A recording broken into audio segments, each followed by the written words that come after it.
AI, or artificial intelligence, is by far one of the most impactful technologies of our time.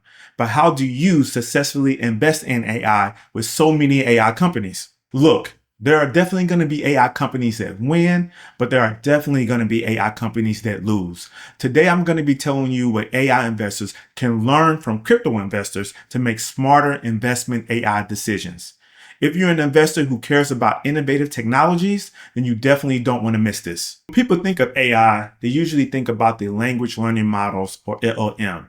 ChatGPT by OpenAI, Claude by Anthropic, Gemini by Google, Grok by xAI, or DeepSeek. The list goes on, and many of these companies already have supposed trillion-dollar valuations. But there is something about AI that looks familiar to the past.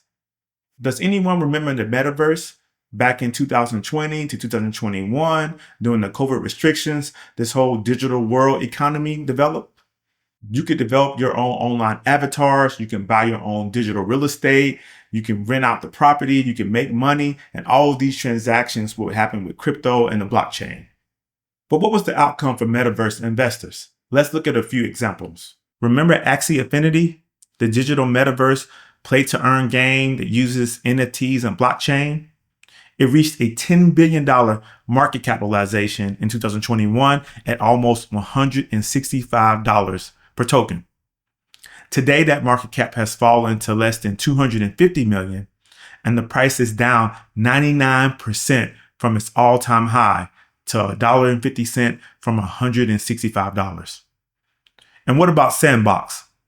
A virtual world where you can create your own games and events. You could literally buy digital plots of land and build yourself a house or a park or a movie theater and monetize it, just like you could do in the real world. Well, its all-time high was also reached in 2021 at 6.6 billion market cap and an all-time high token price of $8.40. Fast forward to today, that market cap has fallen to less than 250 million, and its token price is also down 99% to less than 10 cents from the all-time high of $8.40. It wasn't just crypto native companies that did bad, but also some big tech companies as well, Facebook being a prime example. In 2021, Facebook changed their name to Meta, saying that the new focus of the business was the metaverse. CEO Zuckerberg said that we're going to be metaverse first, not Facebook first. Well, how long did that last? In 2022, just a year later, Meta let go 11,000 employees, primarily from its metaverse divisions. And not even 6 months later, Meta let go another 10,000 employees, also primarily from its metaverse divisions.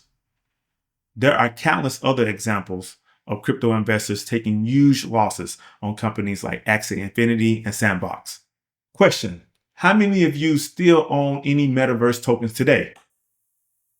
Or even better question, what can you learn to make better investment decisions when it comes to AI? The first, focus on the fundamentals. Does this project have any real world value or utility? Or is the value just based on more people buying the token than selling, or just hype? Now, the metaverse arguably has some utility, but the AI has huge value, especially when you look at productivity, cost efficiency, and intelligence. Second, spread out your risk concerning investments, or better said, don't put all your eggs in one basket. You may think you know the winner today, but the winner today may not be the winner tomorrow. For example, MySpace was the #1 social media company for a while until Facebook came along. Then later on came Twitter, and later on came Instagram, and now the phenomena of TikTok. I see this same thing repeating with AI. Just a few years ago, ChatGPT was #1. But today we have Gemini, we have Claude, we have DeepSeek, and the lead is changing every 6 months or so. You don't know who's going to win. So just by investing in one, you have a very high chance of losing. And if you don't believe me, just look at what happened to crypto investors. And this graphic shows that from 2021 to 2025, over 13 million cryptocurrencies failed. So you can imagine the billions, hundreds of billions lost from people who thought they were investing in good projects. What gives you the highest chance of avoiding being a person who invested in one of those 13 million future projects that might fail? The best rule, as I mentioned before, invest in the racetrack, not a racehorse. This is the same analogy I've used with Ethereum. Instead of investing in a small tech project being built on Ethereum, invest in the infrastructure, which is the Ethereum blockchain. Why? Because thousands of projects are building on Ethereum. And if 100 fail and just 2 do well, such as a Uniswap or Aave, you still win being an Ethereum investor. And you can look at this data. You see for real world assets on distributed networks, Ethereum has over a 50% market share of the 30 billion assets that are real world assets. Looking at stablecoins, over 50% of the stablecoin supply of $300 billion is on Ethereum. So if you're a company planning to launch a project or launch a stablecoin, how could you not be looking at Ethereum seriously as one of the blockchains you're going to put your project on? This carries over to AI because crypto's infrastructure are blockchains like Ethereum. And AI, the infrastructure is NVIDIA. NVIDIA designs the chips or GPUs, the graphics processing units that allow AI to handle thousands of operations simultaneously. It is literally the backbone of AI. And what's the big thing that's important about NVIDIA is that the whole AI industry pretty much uses its products. NVIDIA's customers include OpenAI for ChatGPT, Anthropic for Claude, xAI for Grok, Meta for Llama, and also Amazon, Microsoft, and Google. Almost the whole AI industry needs the products of NVIDIA to actually run. So if Claude wins the AI race and the other companies fails, well, you still win because Claude is still using NVIDIA chips. If ChatGPT wins and the other companies don't, you still win as well as long as OpenAI is buying NVIDIA's chips. Now I know what you're thinking. NVIDIA is already up 100% over the past year, and the market cap is already at 5 trillion plus. Well, my response is do not miss out on the 10x return looking for the 100x return that you're probably not going to find.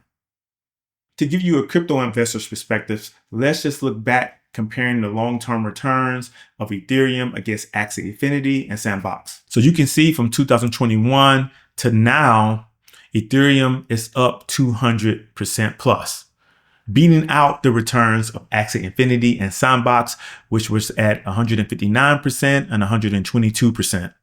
However, this is not a clear picture. As I recall before, both Axie and Sandbox peaked in November 2021. And we all know that due to FOMO, many investors probably bought these two crypto tokens on their way up to their all-time highs. So their losses are actually probably much more substantial and closer to the 99% than the positive 150%. So stick with the infrastructure. Ignore the stories you saw on mainstream news telling you about a guy who put $15 and got a 200x return. The chances of that happening for you is almost zero, but you have a very high chance of picking one of the 13 million tokens that fail. Another point to bring up about NVIDIA is that it designs these chips. The actual manufacturer is this Taiwan Semiconductor Company. Specifically, TSM is the main manufacturer for around 70% of the high-end chips that are used for AI.